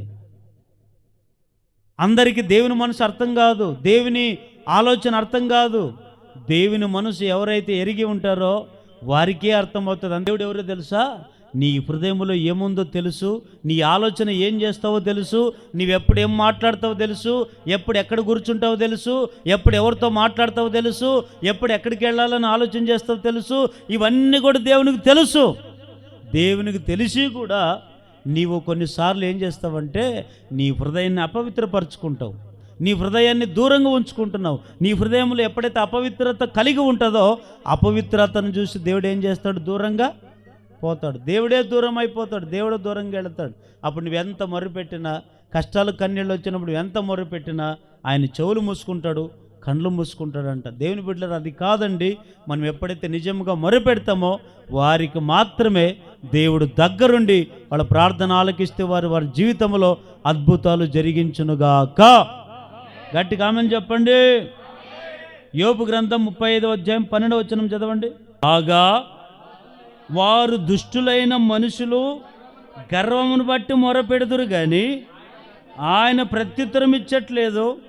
నిత్యముగా దేవుడు నిరార్థమైన మాటలు చెవిని పెట్టడు, సర్వశక్తుడు వాటిని లక్ష్యపెట్టడు. ఆయనను చూడలేనని నీవు చెప్పినను వ్యాజ్యమైన ఎదుటనే ఉన్నది, ఆయన నిమిత్తం నువ్వు కనపెట్టవాలని. చూడండి, యోబు అంటాడు. ఈ యోబు ఏమంటాడు తెలుసా? దుష్టులైన వారు గర్వంతో మొర్రపెట్టు వారి మొర్ర దేవుడు ఆలకించాడు. కొంతమంది చూడండి, ప్రార్థన చేసేది కూడా చాలామంది ఎట్లా చేస్తారంటే కొంతమంది వారు హెచ్చించుకొని ప్రార్థన చేస్తుంటారు. వారు ఎప్పుడు కూడా మనము హెచ్చించుకొని ఎప్పుడు మనం ప్రార్థన చేయకూడదు. దేవుడు అట్లాంటి ప్రార్థన దేవుడు వినడు. నీవెంత ఏ స్థితిలో దేవుడు నిన్ను నిలబెట్టినా, ఎంత ఉన్నత స్థితిలో దేవుడు నిన్ను నిలబెట్టినా నీకు నువ్వుగా తగ్గించుకొని ఎప్పుడైతే ప్రార్థన చేస్తావో, నిజముగా ఎప్పుడైతే దేవునికి మొర్ర పెడతావో నీ ఘనత రాకూడదు. దేవునికి ఘనత వచ్చేటట్లా ఎప్పుడైతే నువ్వు ప్రార్థన చేస్తావో వారికి దేవుడు సమీపముగా ఉంటాడు. వెంటనే వారి ప్రార్థన ఆలకిస్తాడు. వారి జీవితంలో అద్భుతాలు దేవుడు జరిగిస్తాడు. ఓసారి యేసు ప్రభు వారు అలాగా రోడ్డు మీద వెళుతూ ఉంటే ఇక్కడ ఒక గుడ్డి కళ్ళు లేని ఆయన ఉన్నాడు. ఆయన ఏం చేశాడు తెలుసా? యేసు ప్రభు ముందు వెళుతుంటే యేసు ప్రభును వెనకాల ఎవరు వెళ్తున్నారు? యేసు ప్రభు శిష్యులు మనుషులందరూ వెళుతూ ఉంటే లేని వ్యక్తి అక్కడ రోడ్డు మీద కూర్చొని భిక్షం అడుక్కుంటున్న ఆయన యేసు ప్రభు వెళుతున్నాడని తెలుసుకొని, దావీదు కుమారుడా నన్ను కరుణించు అని కేక పెట్టారు. ఇప్పుడు ఈయన బాధ ఏమిటి? యేసు ప్రభు మరలా ఈ ప్రాంతానికి వస్తాడో లేదో తెలీదు, వెళుతున్నాడు కదా, మొరపెడదామని గట్టిగా కేకలేసి మొరపెట్టాడు. పక్కనున్న వాళ్ళకి ఏం బాధ? పక్కనున్న వాళ్ళు ఏం చేశారు? ఏయ్ నోరు మూసుకో, ఆయన పిలుస్తా, ఏం పనికి ఆయనకే అడుకోదిందా ఊకే అన్నారు. నోరు మూపించే ప్రయత్నం చేశాడంట. కానీ మనుషుల మాటలు ఈ గుడ్డి ఆయన వినలేదు, మనుషుల మాటలు ఈ కళ్ళు లేని ఆయన వినలేదు. ఏం చేశాడు తెలుసా? రే మీరు కాదరా నన్ను బాగు చేసేది, మీరు ఎంత చెప్పున్నా బాగుపడేవాళ్ళని బాగుపడినీరు మీరైనా తెలుసు ఆయనకి. అందుకే ఏం చేశాడు తెలుసా? దావీదు కుమారుడా, రెండోసారి మరలా కేకబెట్టి అరిచిన వెంటనే దేవుడు విన్నాడు. విని వెళుతున్న యేసుప్రభు వారు తిరిగి ఏయ్ ఆయన తీసుకురండి, ఎందుకు అరిచాడు ఆయన, నన్ను పిలిచాడు తీసుకురండి అంటే, అప్పుడు మరొక్క మాట చెప్పుకోకుండా వీళ్ళు తీసుకొని వచ్చి యేసుప్రభు దగ్గరికి నిలబెట్టారు. అప్పుడు యేసుప్రభు అంటాడు, ఇదిగో నా నుంచి నీకేం కావాలి, ఏం కోరుకో, ఏం కావాలని అడుగుతావు కోరుకో, నేను నీకు ఇచ్చేస్తాను. దేవా, నాకు ఆస్తులు అంతస్తులు కాదు, ఆరోగ్యము కాదు, ఇంకోటి కాదు, పుట్టుకతో నుంచి నాకు కళ్ళు లేవు నాయన, అందరూ ప్రపంచమంతా చూస్తున్నారు, నాకొక్కనికే ఈ కళ్ళు లేని కబోదుల వలె నేను ఉన్నాను, ఇదిగో నా కళ్ళు బాగు చేయని వేడుకున్నాడండి. వెంటనే ఏం చేశాడు తెలుసా? నీ విశ్వాసం నిన్ను బాగు చేశానని కళ్ళు ముట్టుకున్న వెంటనే వెళ్ళు, ఆ కోనేట్లో వెళ్ళి కడుక్కో. వెంటనే తీసుకుని వెళ్ళి ఎప్పుడైతే ముఖాన్ని కడుక్కున్నాడో వెంటనే చూపు వచ్చింది. గట్టిగా వెళ్ళి చెప్పండి. ఎందుకు చూపు వచ్చింది? గుడ్డి ఆయనకి కళ్ళు లేననికంటే ఆయన నిజంగా మొర్రపెట్టాడు. ఒట్టి పెదాలతో మొర్రపెట్టలేదు, హృదయం దూరంగా ఉంచుకొని దేవునికి మొర్రపెట్టలేదు. ఈరోజు నీకు ప్రతిఫలం ఎందుకు రావట్లేదు తెలుసా? నీ కన్నీళ్ళు ఎందుకు ఇంకా కన్నీళ్ళు గారుస్తున్నావు తెలుసా? ఎందుకు దేవుడు నీకు సమీపంగా లేడు తెలుసా? ఎందుకు దేవుడు నీ దగ్గరకు లేడు తెలుసా? నీకు ఇంకా గర్వం ఉంది, అహంకారం ఉంది, కోప ద్వేషాలతో నువ్వు బతుకుతున్నావు. అందుకే దేవుడు నిన్ను విడిచి దూరంగా వెళ్ళిపోయాడు. మరి దగ్గర రావాలంటే ఒకటి లేనివైనా అరిచినట్లుగా కేకలు పెట్టి నిజంగా మొరపెట్టినట్లుగా నీవు నేను మొరపెట్టాలి. అప్పుడు ఏం చేస్తాడు తెలుసా? దేవుని యొక్క ఆజ్ఞలను మనం అనుసరించి ఆయన దృష్టికి న్యాయం అనేది చేస్తూ జీవిస్తే అప్పుడు ఏం చేస్తాడు తెలుసా? యెషయా ప్రవచన గ్రంథం 58వ అధ్యాయం 3-4 వచనాలు చదవండి. ఇప్పుడు మేము ఉపవాసం ఉండగా ఎందుకు చూడవు, మేము మా ప్రాణములను ఆయాసపరచుకొనగా నీవెందుకు లక్ష్య పెట్టవు అని అందరూ, నీ ఉపవాస దినమున మీరు మీ వ్యాపారం చేయుదురు, మీ పనివారి చేత కఠినమైన పని చేయించుదురు, మీరు కలహపడుచు వివాదము చేయించు అన్యాయముగా గుద్దులాడుచు ఉపవాసముందురు, మీ కంఠధ్వని పరమున వినబడనట్లుగా మీరిప్పుడు ఉపవాసముండరు. అట్టి ఉపవాసం నాకు అనుకూలమా? మనుషుడు తన ప్రాణము బాధపరచుకోవలసిన దినము అట్టిదేనా? ఒకడు జమ్ము వలె తలంచుకొని గోనె పట్ట కట్టుకొని బూడిదలు పరుచుకొని కూర్చుండుట ఉపవాసమా? అట్టి ఉపవాసం యెహోవాకు ఇష్టమైనది కాదు.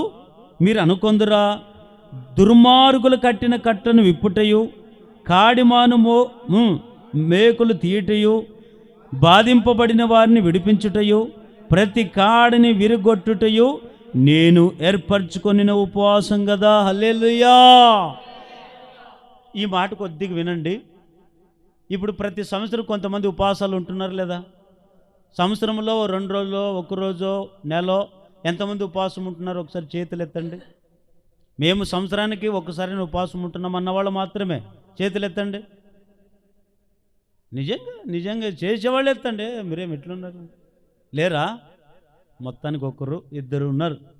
మిగిలిన వాళ్ళంతా తినము, త్రాగము, సుఖింతం, అంతే కదా? బల ఒప్పుకున్నారు. ఇప్పుడు చెప్తా మీ పని వినండి.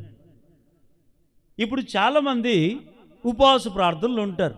ఎట్లుంటారు ఉపవాస ప్రార్థన? ఎందుకు కోరుకుంటారంటే, కొంతమంది దేవా నేను ఉపవాసం ఉండి ప్రార్థన చేస్తాను నాయన, ఇదిగో నా కష్టాలు తీర్చు. ఉపవాసం ఉండి ప్రార్థన చేస్తాను ప్రభువా, నేను మొరపెడతాను ప్రభువా, నా రోగాలు బాగు చేయి. రోగాలు, అప్పులు, ఇవి తిప్పుల కొరకే కొంతమంది ఉపవాసాలు ఉంటారు. అయితే ఉపవాసం ఉండే ప్రతి ఒక్క వ్యక్తి నువ్వు ఉపవాసం ఉండి ఎట్లా మొరపెట్టాలి తెలుసా? నిజంగా మొరపెట్టాలి. అది ఉపవాసం ఉండి ఎట్లుండాలి? దేవునికి అనుకూలమైన ఉపవాసమై ఉండాలి. నీకు అనుకూలమైన ఉపవాసం కాదు. మనకు అనుకూలమైన ఉపవాసం వేరే, దేవుడు ఇష్టపడే ఉపవాసము మనకు అనుకూలమైన ఉపవాసం ఏమిటి? కొంతమంది చెప్తుంటారు నాకన్నా ఉపవాసం ఉన్నాము. సరే మంచిది, వాళ్ళు సంతోషపడుతుంటాను. ఎట్లాంటి ఉపవాసం వీళ్ళు అంటే, పొద్దున్నే నీళ్ళు తాగుతారు కానీ అన్నమోడు తింటారు, అంతే. అన్నమోడు తింటారు, పని చేసేది చేస్తుంటారు, ఇంకా అన్ని చేసేవి చేస్తుంటారు, పనులన్నీ చేస్తుంటారు, కానీ నేను ఉపవాసం అంటుంటారు. ఈ గుడ్ ఫ్రైడే పండుగ వచ్చినప్పుడల్లా ఇట్లాంటి వాళ్ళు బోల్డెంత మంది చూస్తుంటాను నేను. ఎందుకుంటారా ఉపవాసం వీళ్ళు అనుకుంటుంది నేను. ఎందుకు తెలుసా? దేవునికి అనుకూలమైన ఉపవాసం ఏమిటో తెలుసా? లేని వాళ్ళకు సహాయం చేయడం, బాధలలో ఉన్న వారిని ఓదార్చడం, దిక్కులేని వాళ్ళని పరామర్శించడం, ఇది దేవునికి ఇష్టమైన ఉపవాసం. ఇది కాకుండా కొంతమంది ఉపవాసం ఎట్లుంటారు, అన్యాయం గుద్దులాడుతుంటారు. ఉపవాస ప్రార్థన పెట్టుకుంటారు సంఘంలో. ఉపవాస ప్రార్థన పెట్టుకున్నప్పుడు అప్పుడు ఏం చేస్తారంటే, ఉపవాస ప్రార్థన పెట్టుకొని అప్పుడు 20 మంది చర్చిలో ఉంటే 30 మంది ఆడుంటారు బయట వంటలు వండుకంట. కాయగూరలు కోసేవాళ్ళు 10 మంది, వంట చేసేవాళ్ళు 10 మంది. అందుకే నేను ఇక్కడ మన సంఘములో ఒక క్రమశిక్షణ ఎందుకు పెట్టానంటే, ప్రార్థన ప్రారంభించే లోపల వంట పూర్తవ్వాలా. ఇది క్రమం, దేవుడు నేర్పించిన పద్ధతి. మనం తినడానికి ప్రార్థన పెట్టుకోలేదు, ఉపవాసం ఉండి ప్రార్థన చేయడానికి ప్రార్థన పెట్టుకున్నాం. అది అయిపోయిన తర్వాత కడుపు నుండి నువ్వు భోంచేయి, ఇది పద్ధతి. కొంతమంది అట్లా కాదు, నువ్వు చేసే చేయి మేము ఆడుంటాము వంటల కాడ ఆడే ఉంటాం. ఇదే కాదు దేవునికి అనుకూలమైన ఉపవాస ప్రార్థన. ఇట్లాంటి వాళ్ళకంత దేవుడు నీవి జీవితాంతం అట్లా ఉపవాసం ఉండి ప్రార్థన చేయి, నీకు దగ్గరుండి ఆయన నీ మొర వినడు. ఒక్కసారి నువ్వు ఉపవాసం అనేది ప్రకటన చేసుకొని, ఒకరోజు ఉంటావో, 2 రోజులు ఉంటావో, 3 రోజులు ఉంటావో, అది నీ ఓపుకుంటే ఒకరోజైనా ఉండు. కానీ ఒకరోజు ఉన్నా కూడా నువ్వు ఏం చేయాలంటే, ఆ రోజు ఏ పని చేసుకోవద్దు, ఏ పని పెట్టుకోవద్దు, ఈ పుల్ల తీసి ఆ పుల్ల వేయకూడదు. మోకాళ్ళ నుంచి దైవ సన్నిధిలో ఆ ఒక్కరోజు అంతా ప్రార్థన సన్నిధిలో గడుపు. అప్పుడు నీ జీవితంలో అద్భుతాలను చూస్తావు, ఆశ్చర్యకార్యాలను చూస్తావు. హల్లెలూయా. అప్పుడు నువ్వు అలాంటి నిజముగా మొర్రపెట్టు చూడు. అప్పుడు ఏమంటాడు ఆయన? కింద 9వ వచనం చదవండి ఇప్పుడు. అట్లా ప్రార్థన చేసి నువ్వు చూడు, అప్పుడు ఏమంటాడు దేవుడు? అవగా యెహోవా నీకు ఉత్తరమిచ్చును, నీవు మొర్రపెట్టగా ఆయన నేనున్నాను, భయపడొద్దు అంటాడు గట్టిగా. హల్లెలూయా. ఎప్పుడు దేవుడు ఎప్పుడు నీకు ఉంటాడంటే, నువ్వు నిజంగా మొర్రపెట్టండి, అప్పుడు మనకు సమీపముగా ఉంటాడు. ఒకటి. రెండో మాట ఏమిటంటే, ఇంకా ఎప్పుడు ఎవరికి దేవుడు సమీపంగా ఉంటాడంటే, ఇర్మియా గ్రంథం 12వ అధ్యాయం 2-3 వచనాలు. నీవు వారిని నాటుచున్నావు, వారు వేరు తన్నుచున్నారు, వారు ఎదిగి ఫలమునిచ్చుచున్నారు, వారి నోటికి నీవు సమీపముగా ఉన్నావు కానీ వారు అంతర్యంధ్రములకు దూరముగా ఉన్నావు. యెహోవా, నీవు నన్ను ఎరిగి ఉన్నావు, నన్ను చూచుచున్నావు, నా హృదయము నీ పట్ల ఎట్లున్నది, నీవు శోధించుచున్నావు. హల్లెలూయా. చాలు. రెండవదిగా ఎవరికి దేవుడు సమీపముగా ఉన్నాడంటే, వినండి, ఈ మాట కూడా చాలా అద్భుతమైన పాయింట్ ఇది, వినండి శ్రద్ధగా. ఇంకా దేవుడు ఎవరికి సమీపంగా ఉంటాడంటే, ఒకటి, కొందరికి నోటి మాటకు సమీపంగా ఉంటాడంట, హృదయానికి దూరంగా ఉంటాడంట. ఎందుకంటే ఒకటి, ఎవరికి దేవుడు దూరంగా ఉంటాడంటే, చూడండి, లోపల ఒకటి ఉంటుంది, బయట ఒకటి ఉంటుంది కొంతమందికి. అవునా కదా? మనసులో ఒకటి ఉంటుంది, నోటి మాట ఒకటి మాట్లాడుతుంటాం. అలాంటి వారికి దేవుడు ఏమంటాడంటే దూరంగా ఉంటాడంట. అందుకే ఆ మాట అంటాడు, వారు ఎదిగి ఫలములు ఇచ్చుచున్నారు, వారి నోటికి నువ్వు సమీపంగా ఉన్నావు కానీ వారి అంతరంధ్రములకు నువ్వు దూరంగా. ఇప్పుడు నోటికి దేవుడు ఎంత సమీపంగా ఉంటే హృదయానికి దూరంగా ఉంటే ఏం లాభం అంటారా? లాభం లేదు. కొంతమందికి అంటే దీని అర్థం ఏమిటంటే, లోపల ఒకటి బయట ఒకటి అంటే అర్థం ఏమిటంటే, యథార్థవంతులకు దేవుడు సమీపముగా ఉంటాడు. లోపల ఒకటి పెట్టుకొని బయట ఒకటి పెట్టుకునే వారికి దేవుడు దూరంగా ఉంటాడు. ఈరోజు కూడా చూడండి, కొంతమంది లోపల ఒక మనసు ఉంటుంది, బయట ఒక మాట మాట్లాడుతుంటారు. లోపల ఏదో కోపద్వేషాలు పెట్టుకుని ఉంటారు, పైన ఏదో ఒక ప్రేమలాగా మాట్లాడుతూ ఉంటారు. ఇట్లాంటి వాళ్ళకంతా దేవుడు ఎప్పుడు దగ్గర ఉండడు. ఇలాంటి వారికి ఎప్పుడు దేవుడు సమీపంగా ఉండడు, దూరంగా ఉంటాడు. ఎందుకు తెలుసా? వీళ్ళు ఇట్లాంటి వాళ్ళు పెద్ద డేంజర్. ఇట్లా ఎట్లాంటి వాళ్ళు పెద్ద డేంజర్. ఎప్పుడు వీళ్ళు కలిసి ఉంటారో తెలీదు, ఎప్పుడు సహవాసం చేస్తారో తెలీదు, ఎప్పుడు విడిపోతారో తెలీదు, ఎప్పుడు దూరం అవుతారో తెలియదు. ఇది కాదండి. ఒక క్రైస్తవుడా, ఒక విశ్వాసి, మన హృదయంలో ఎప్పుడు కూడా కల్మషం ఉండకూడదు, కపటం ఉండకూడదు. మనం ఎప్పుడు సమీపముగా దేవుని దగ్గరుండి హృదయంలో ఏది ఉంటే అదే మాట్లాడాలి. లోపల ఒకటి పెట్టుకొని బయట ఒకటి ఎప్పుడు మనం మాట్లాడకూడదండి. యథార్థంగా ఉండాలి. యథార్థత అంటే మరి అతిమించిన యథార్థం ఉండకూడదండి. ఇది కూడా పెద్ద ప్రాబ్లం. అతిమించిన యథార్థత. ఇది ఎట్లాంటిది పెద్ద ప్రమాదం అంటే, కొంతమంది అన్నీ యథార్థ కదా అని చెప్పి అన్ని ఉన్ని లేని కొంపలు నాశనమే మాటలన్నీ చెప్తుంటారు. అది కూడా పెద్ద డేంజరే. ఇది కాదండి. యథార్థత అంటే ఒకటి, కయీను ఏబేలు ఇద్దరు ఉన్నారు అన్నదమ్ములు. కయీను ఏబేలు ఇద్దరు అన్నదమ్ములు ఉన్నారు. ఒకే తల్లిదండ్రులకు పుట్టిన పిల్లలే. కయీను ఏం చేశాడు? తమ్ముని మీద పగ పెంచుకున్నాడు, తమ్ముని మీద కోపం పెంచుకున్నాడు. ఎందుకు? అర్పణ కాడి వీడికి గొడవ వచ్చింది. దేవుడు నన్ను మెచ్చుకోవాలి, నా అర్పణ ఇష్టపడాలి, పోటీ పడ్డారు. కానీ ఎవరు అర్పణ తీసుకున్నాడు తెలుసా? ఏబేలు అర్పణ తీసుకున్నాడు, కయీను అర్పణ దేవుడు ఎందుకో తెలుసా? ఏబేలేమో ఉన్నది ఉన్నట్లుగా చెప్పేవాడు. తప్పు అంటే తప్పు, ఒప్పు అంటే ఒప్పు. ఏదైనా తప్పు చేసినప్పుడు అయ్యా నేను తప్పు చేసిన క్షమించమని అడిగేవాడు. ఇట్లాంటిది మనసు ఏబేలుకు ఉంది. కయీను అట్లవాడు కాదు. లోపల ఒకటి పెట్టుకుంటాడు, బయట ఒక పని చేస్తుంటాడు. లోపల ఒక ఒకటి పెట్టుకుంటాడు, బయటకు ఇంకోటి మాట్లాడుతుంటాడు. కయీను స్వభావం అలాంటిది. అందుకే దేవుడు ఏం చేశాడు తెలుసా? ఈ కయీను ఏం చేశాడు తెలుసా? ఏబేలు మీద కోపం పగ పెంచుకొని ఏబేలును పొలంలోకి తీసుకొని వెళ్ళి ఎట్లా తీసుకొని వెళ్ళి తెలుసా? నమ్మించి వెళ్ళాడు. ఇప్పుడు ఏ తమ్మునికైనా నా అన్న చంపుతాడనేది ఎవరికైనా ఆలోచన ఉంటుందా? ఏం ఆయన్ని పిలిచాడు కదా పొదము, మరి పొలంలో ఏం పెట్టాడో, ఏం పనికి పిలిచాడో అని యథార్థంగా వెళ్ళాడు. వెళ్ళిన వెంటనే ఏం చేశాడు తెలుసా? తమ్ముని మీద కోపంతో ఏం చేశాడు? బండ తీసుకొని రాయి తీసుకొని తల పగలు కొట్టి చంపాడు. వెంటనే ఏమైపోయాడు? చచ్చిపోయాడు ఏబేలు. దేవుడు చూసి అడిగాడు, కయీను నీ తమ్ముడెక్కడా అని అడిగాడు. అంటే అప్పటికైనా నిజమేమని చెప్తాడేమో అని దేవుడు అడిగాడు. దేవుడు అడిగిన వెంటనే అప్పుడైనా ఒప్పుకుంటున్నాడా? ప్రభువా, ఆవేశములు కోపములు నేను తమ్ముని నేను చంపుకున్నాను, ఆయన నన్ను క్షమించిన ఆయన, ఇదిగో నా ఎట్లా చంపేయి అనొచ్చు కదా. దీన్ని యథార్థత అంటారు. కయీను ఏమన్నాడు తెలుసా? నాకేం తెలుసు ప్రభువా, నా తమ్మునికి ఏమైనా కాపలివాడినా?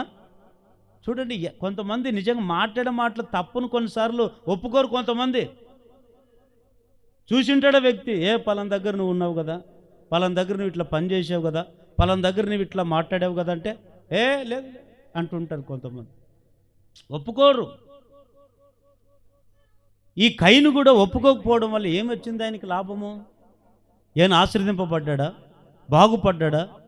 యథార్థవంతుడైతే ఏం చేస్తాడు తెలుసా? యథార్థవంతులైతే లోపల ఒకటి బయట ఒకటి పెట్టుకొని మాట్లాడరు, లోపల ఒకటి పెట్టుకొని బయట ఒక పని ఇంకోటి చేయరు. యథార్థంగా ఉంటారు, తప్పో ఒప్పో. ఇది క్రైస్తవునికి ఉండే లక్షణం అండి. అట్లని చెప్పి 10 మందిలో నువ్వు ఆ మనిషిని నిందించకూడదు. ఇది కూడా పెద్ద ప్రమాదం. ఎప్పుడు 10 మందిలోకి ఆ మనిషి గురించి చెప్పాలి మనం అంటే, యేసుప్రభు దగ్గరికి వెళ్తాడు ఒక ఆయన, బోధకుడా నా సహోదరుడు నా ఎడలు తప్పు చేస్తే ఎన్నిసార్లు క్షమించాలి అని అడుగుతాడు. 7 సార్లా చెప్పంటాడు. యేసయ్య అంటాడు, 7 సార్లు కాదు నాయన, 70 ఏళ్ల మట్టుకైనా క్షమించమంటాడు. బోధకుడా మరి నా సహోదరుడు తప్పు చేసి ఏం చేయాలి? ఏం చేయొద్దు. ముందుగా ఎవరైనా తప్పు చేస్తే నీకు తెలిసి ఉంటుంది కదా, నువ్వు ముందు వెళ్ళి తప్పు చేసిన దగ్గరికి వెళ్ళు. వాళ్ళ దగ్గరికి వెళ్ళి ఇది మంచిది కాదు, ఇట్లా మాట్లాడొద్దు, ఇట్లా కాదు అట్లా కాదని చెప్తే నీ మాటను బట్టి ఆ వ్యక్తిని మనసు మార్చుకుంటే అక్కడ ఒక ఆత్మను రక్షించుకుంటావంట.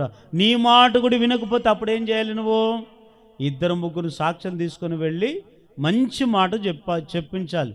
అప్పుడు వాళ్ళ మాటలు వింటే బాగుపడతాడు. వాళ్ళ మాట కూడా వినలేదనుకో, 3వసారి నువ్వు ఏం చేయాలి? సంఘంలోనికి ఆ సమస్య తీసుకొని రావాలి. సంఘంలో సమస్య తీసుకొని వస్తే సంఘం ద్వారా కూడా చెప్పించాలి. సంఘం మాట కూడా విని బాగుపడితే ఆయన బాగుపడతాడు. ఒకవేళ సంఘం మాట కూడా వినలేదనుకో, అప్పుడు నువ్వేం చేయాలి? ఆ మనిషిని బయటికి ఇంక నీ ఇష్టం ఎట్లా బతుకుపోని వచ్చంట. ఇది దేవుడు నేర్పిన మాట. అంటే యథార్థవంతులైతే ఏం చేస్తారు తెలుసా? ఉన్నది ఉన్నట్లుగా మాట్లాడతారు, ఉన్నది ఉన్నట్లుగా చెప్తారు, ఉన్నది ఉన్నట్లుగా దేవుని దగ్గరకు బతుకుతారు. అట్లాంటి వాళ్ళకు మాత్రమే దేవుడు సమీపముగా ఉంటాడు. మనసులో ఒకటి పెట్టుకుని బయట ఒకటి మాట్లాడే వాళ్ళకి దేవుడు ఎక్కడుంటాడు? దూరంగా ఉంటాడు. దేవా రా, ప్రభువా నా ప్రార్థన ఆలకించంటే ఎక్కడ ఆలకిస్తాడండి?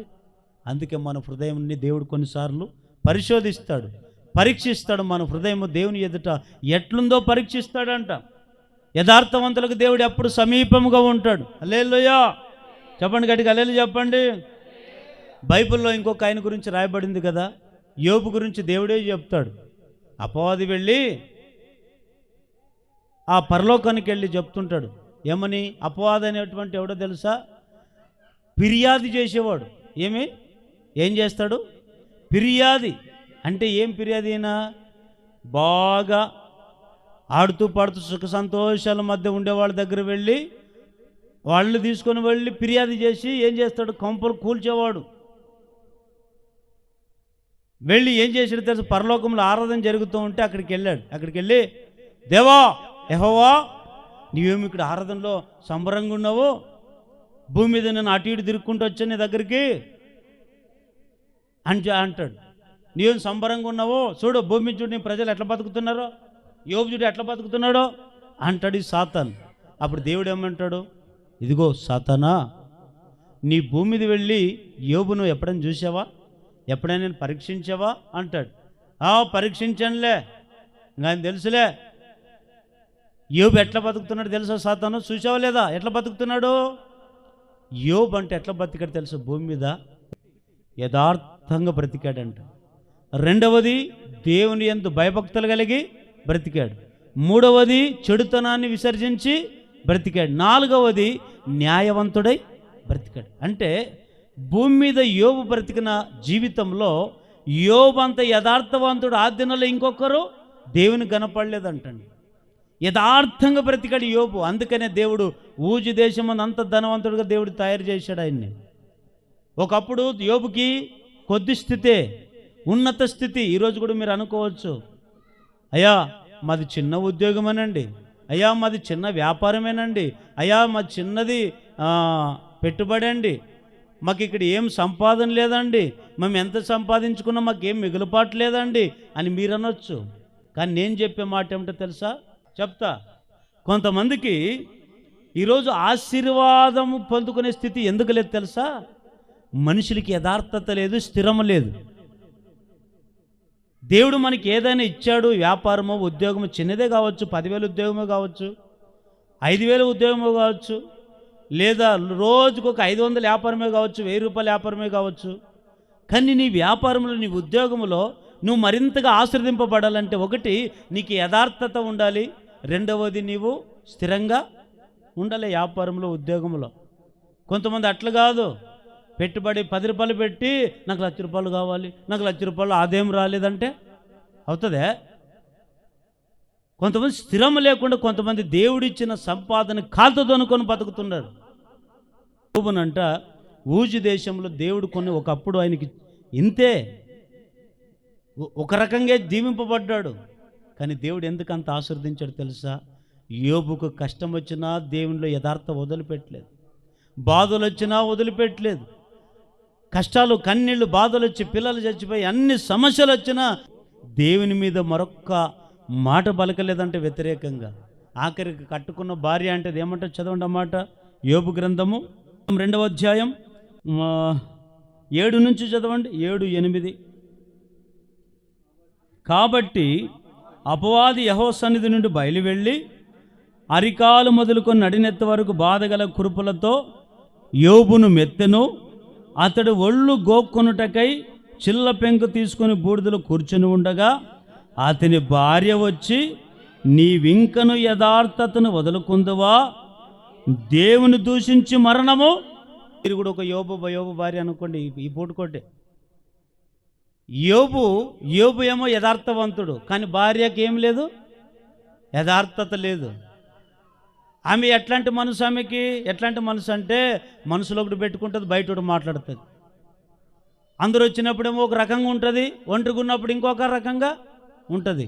కానీ యోబు అట్లాంటోడు కాదు. యోబు ఎట్లాంటోడు తెలుసండి? యోబు అందరిలో ఒక మాట మాట్లాడతాడు, ఒంటరిగా ఉన్నప్పుడు ఒక మాటే మాట్లాడతాడు. అందరిలో ఉన్నప్పుడు ఒకే రకంగా ఉంటాడు, ఒంటరిగా ఉన్నప్పుడు ఒకే రకంగా ఉంటాడు. యోబు మనస్సు అలాంటిది, కానీ భార్యకు లేదు ఆ మనసు.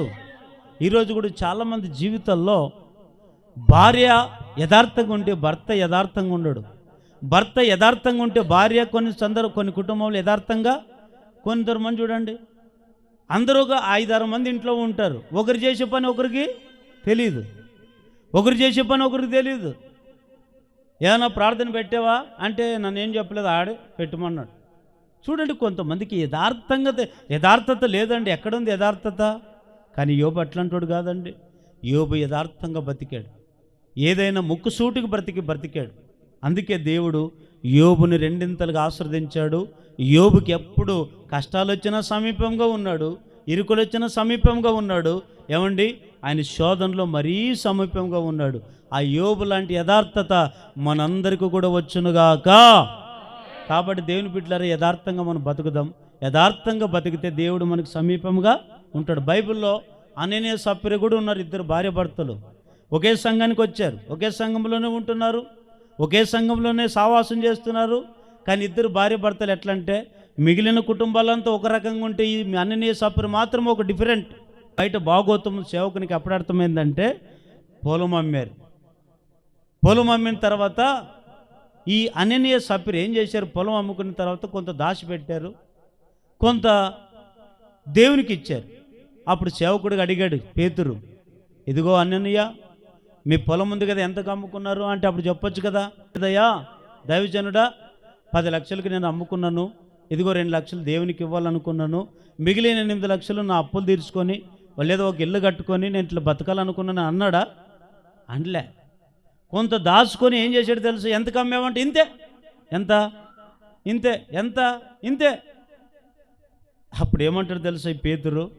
అననీయ, మనుషులు మోసపుచ్చాం కానీ దేవుణ్ణి నువ్వు పరిశుద్ధాత్మను మోసపుచ్చడానికి సాతాను ఎందుకు నీ హృదయాన్ని ప్రేరేపించను అని వెంటనే ఆ మాట అన్నాడు. వెంటనే ప్రాణం విడిచి అక్కడ చచ్చిపోయాడు. కొంతమంది యథార్థంగా ఉండరు సంఘంలో.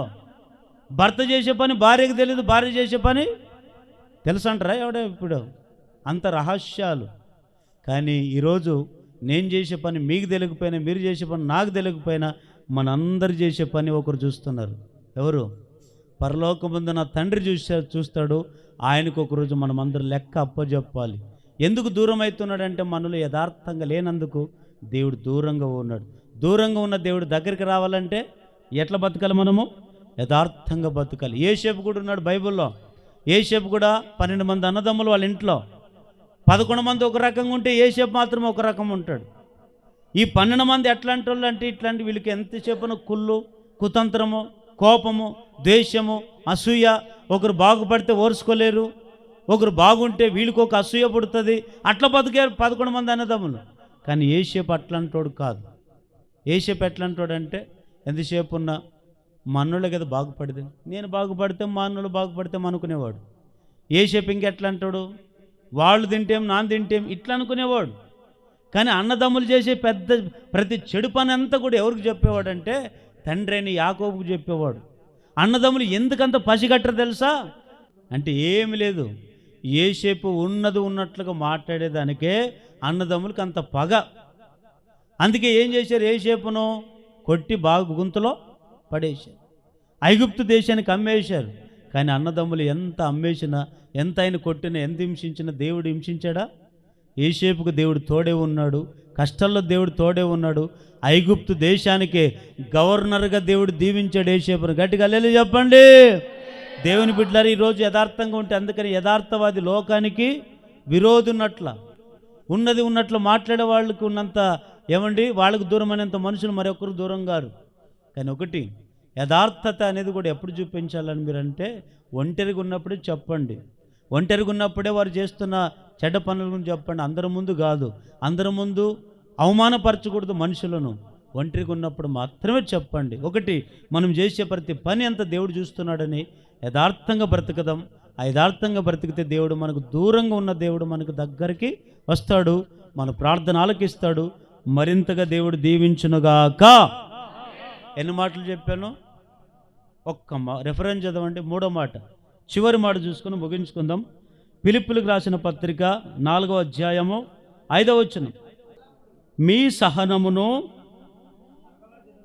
సహనమును సకల జనులకు తెలియబడినీయుడి, ప్రభు సమీపముగా ఉన్నాడు. చాలు.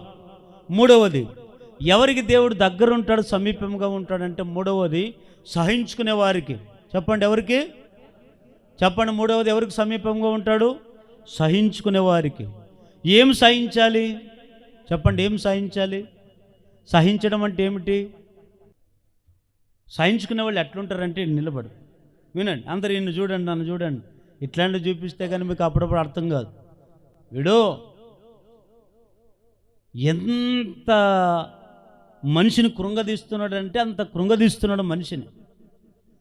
ఎన్ని బాధలు పడుతున్నానంటే ఈయన వల్ల అంత బాధపడుతున్నా కూడా ఈయన బాధ పెడుతూనే ఉన్నాడు. బాధ పెట్టిన తర్వాత ఏం చేస్తున్నాడు తెలుసా? నేను సహించుకుంటున్నాను. కానీ ఈ వ్యక్తిని ఇప్పుడు ఏం చేస్తున్నా తెలుసా? కొన్నిసార్లు కొట్టాను, కొన్నిసార్లు తిట్టాను, కొన్నిసార్లు అవమానకరంగా మాట్లాడాను. ఎంత మాట్లాడినా అంటే దీన్ని ఏమంటారు? సహనం అంటారు. కొంతమందికి సహనం లేదు. సహనం అంటే మనకు అర్థమయ్యేటట్లు చెప్పాలంటే ఓపిక. కొంతమందికి ఏమి లేదు, ఓపిక లేదు, సహనం లేదు, సర్దుకుందామనే గుణం లేదు, ఒకరొకరు సర్దుకుని పోదామనే మనసు లేదు కొంతమందికి. అందుకనే ఈ పౌలు గారు ఫిలిప్పీ సంఘానికి చెప్తున్నాడు, ఫిలిప్పీ సంఘమా, మీ సహనము సకల జనులకు తెలియజేయండి. నేను అనాలి ఈయన గురించి. ఈయన ఎంత తిట్టినా, ఎంత ఓర్చుకున్నా, ఎంత ఇప్పుడు చూడు, ఓ చంప కొట్టాను, నువ్వేం చేయాలి? అప్పుడు నువ్వు నన్ను కొట్టు, దీన్ని సహనం అనరు. ఇప్పుడు ఒక చంప ఇట్లా కొడతాను, ఇప్పుడు నువ్వేం చేయాలా? ఒరే తిప్పురా బాబు, నీకే ఇట్లా చూపు, ఇట్లా ఇట్లా అంటాను, ఇప్పుడు నువ్వేం చేయాలా? కొట్టు, ఇంకొక చంప. ఇటు కొట్టినప్పుడు మరేం చేయాలా? మరి ఇప్పుడు ఏం చేయాలా? దీన్ని ఏమంటారు? నువ్వు ఎట్లా కొడితే కుసప్ప, నువ్వు ఎట్లా కొడితే నీ ఎంత చూస్తా, కేసు పెడతా, కోర్టుకెక్తా అంటే దీన్ని ఏమంటారు? ఓపిక లేనివాడు అంటారు. అంతే కదా? దేవుని బిడ్డల కొన్నిసార్లు మనుషులకి ఓపిక లేదు, సహనం లేదు. ఈరోజు ఆదివారం కదా, మందిరానికి వచ్చి నేను నా కుటుంబం ప్రశాంతంగా దేవుని ప్రార్థన చేద్దాం. కాసేపు అర్ధగంట కాకుండా గంటగైనా దేవుని వాక్యం విందాం, తెలియని మర్మాలు తెలుసుకుందాం. కాలం బాలేదు, ప్రజలు క్షేమంగా లేరు, నేను నా కుటుంబం బాగుండాలి కదా, కాసేపు దేవుని వాక్యం విందామనే సహనం లేదు కొంతమందికి. సహనం లేకుండా ఏమైపోతుందో తెలుసా? సహనం లేని వారి దగ్గర ఎవరుండరు? దేవుడు ఉండడండి. గుర్తుపెట్టుకోండి.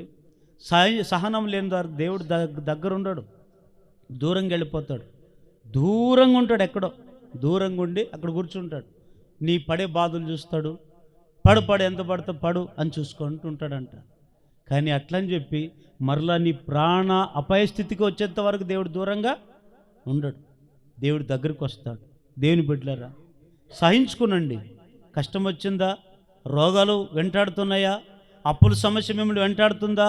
ఆర్థిక ఇబ్బందులు మిమ్మల్ని వెంటాడుతుందా? ఏ సమస్య మిమ్మల్ని కృంగదీస్తుందో, ఎవరు మిమ్మల్ని అనేక రకరకాల మాటలు మాట్లాడి మీ హృదయాలను కలవరపెడుతున్నారో, ఎవరైతే మిమ్మల్ని దిగజార్చే మాటలు మాట్లాడుతున్నారో సహించుకునండి. శోధన సహించేవాడు ధన్యుడు. శోధనకు నిలబడండి, వాటి నుంచి పారిపోవద్దు. అయ్యో నాకు శోధన వచ్చిందే, నేను బాధలో ఉన్నానే, నన్ను ఎవరు విడిపించేవాళ్ళు లేరే అని కృంగపడవద్దు. దేవుడు నమ్మదగిన వాడు, నీ దగ్గరే ఉంటాడు, నీకు సమీపముగా ఉంటాడు. కొంతమంది కొద్ది కష్టం వస్తే చాలు, కొద్ది బాధలు వస్తే చాలు, ఇంకా అయిపోయింది. స్థిరం అయితే చీములు పట్టణంలో ఎగరలాడుతుంటారు చూడు. కొంతమంది చీములు కొరికితే కొంతమంది ఎట్లా ఎగరలాడుతుంటారు, అట్లుంటారు కొంతమంది. స్థిరం లేని బుద్ధులు కొంతమందికి. సహనం ఎవరికి ఉంటుందంటే స్థిరమైన మనసు, స్థిరమైన ఆలోచన, స్థిరమైన బుద్ధి. ఒకటే నిర్ణయం చేసుకుంటాడు, ఈ దారిలో నేను వెళుతాను, ఇక్కడ కష్టం రాని, నష్టము రాని, బాధ రాని, సుఖము రాని, నేను ఈ మార్గంలో వెళుతానని ఎవరైతే స్థిరులై దాంట్లో ముందుకెళ్తారో సహించుకునే వారికి దేవుడు సమీపంగా ఉంటాడు. వారి కష్టాల్లో దేవుడు తోడుగా ఉంటాడు. అన్ని విషయాలలో వారిని ముందుండి నడిపిస్తాడు. యాకోబు రాసిన పత్రికలో యాకోబు ఏమంటాడు? చదవండి అదొక్క మాట. యాకోబు రాసిన పత్రిక 5వ అధ్యాయం 10-11 వచనాలు. నా సహోదరులారా, ప్రభు నామమున బోధించిన ప్రవక్తలను సహించిన వారిని దండులు అనుకొనుచున్నాము కదా. మీరు యోబు యొక్క సహనము గూర్చి వింటిరి, ఆయన ఎంతో జాలియు కనికరము గల వాడునని మీరు తెలుసుకొని ఉన్నారు. చూడండి, యోబు ఎవరు నొద్దండి, యోబు గురించే మాట్లాడదాం. యోబుకి ఎంత సహనమో చూడండి. అన్నీ ఉన్నప్పుడు సహించుకొని బ్రతికాడు, కష్టాలు వచ్చినప్పుడు సహించుకొనే ఉన్నాడు, సహించుకునే బ్రతుకుతున్నాడు, ఓపికతో ఉన్నాడు. యోబును మాదిరికరంగా మనం పెట్టుకుందాం. అన్నీ ఉన్నప్పుడు బాగా నవ్వి కష్టాలు వచ్చినప్పుడు ఏడిచాడా? చూడండి, యోబును ఒక మాదిరికరంగా పెట్టుకునండి. కొంతమంది యోబును మాదిరికరంగా పెట్టుకుంటే మనం మరింతగా స్థిరులై నిలబడతాం. కొంతమందికి సహనం లేదు, యోబు యొక్క సహనం లేదు. యోబు కూడా మనుషుడే కదా, ఆయనకు కూడా మనలాగా కాళ్ళు చేతులు అన్నీ ఉన్నాయి కదా. ఆయనకు కూడా మనకి కుటుంబం ఎట్లాగుందో యోబు కూడా కుటుంబం ఒకప్పుడు అట్లాగే ఉండదు కదా. కానీ యోబు అంట అన్నీ ఉన్నప్పుడు ఒక రకం, ఏమి లేనప్పుడు ఇంకొక రకం లేడండి. తెచ్చుకున్నాడు. తనకి ఎన్నో కష్టాలు వచ్చాయి, నిందలు వచ్చాయి.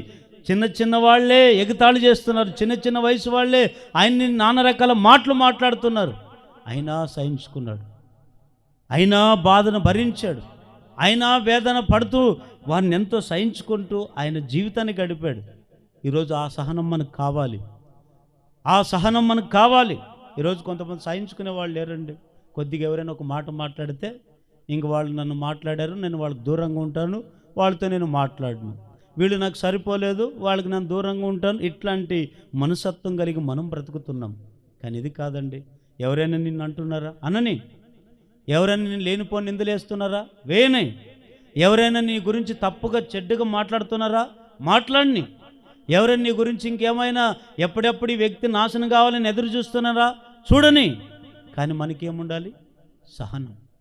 ఎవరైతే నిన్ను తొక్కాలని చూస్తున్నారో, ఎవరైతే నిన్ను అణచివేయాలని చూస్తున్నారో, ఎవరైతే నిన్ను నానా రకాల ఇబ్బంది పెట్టాలని చూస్తున్నారో, ఒకరోజు వాళ్ళ కళ్ళు ఎదుటే దేవుడు నిన్ను తలెత్తుకునేటట్లుగా నా దేవుడు చేయునుగాక.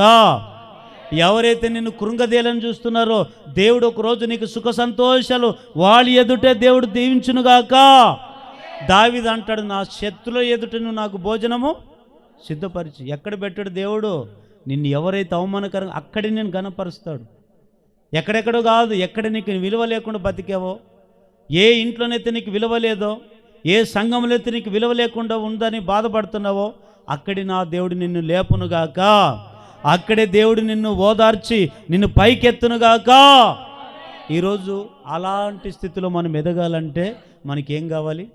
సహనం. ఏం కావాలి చెప్పండి? ఏం కావాలి మనకి? అందరు ఇట్లానండి. ఏం కావాలి ఇప్పుడు మనకు? అందరు ఇట్లా. రోషం వచ్చింది లేదు ఇప్పుడైనా మీకు? రోషం వస్తే ఇప్పుడు మాకు సహనం కావాలనండి.